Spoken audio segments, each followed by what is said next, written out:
hari video ejo Ben yapostinze kuri social media ze, ubwo I mean Instagram. Kuri Instagram ari kuvibinga track ya Bruce Mélodie-SOWE Soweto.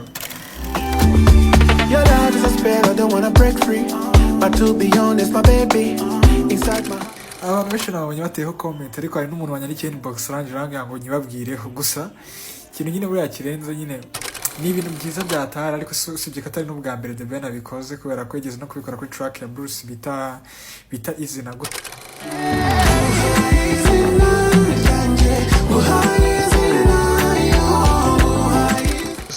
Ikintu nyine bino biri busige nta kindi nyine biratuma Ben nyine mukomeza kumufata nyine nk'umwana mwiza cyane, ko agira nyine PRA nawe niraryoshye nyine n'umuntu ukunda akenshi nyine akora geste ntoya ariko zazimirinze ibintu byinshi.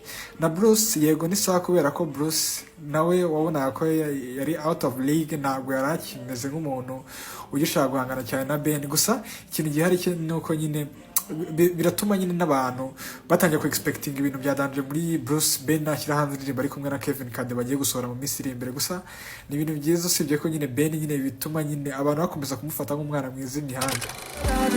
I don't wanna break free, but to be honest, my baby, inside my heart, if you search it, yaba mfite amababa naguruka nkana mu bihe nakumenyera Soweto, I must follow you.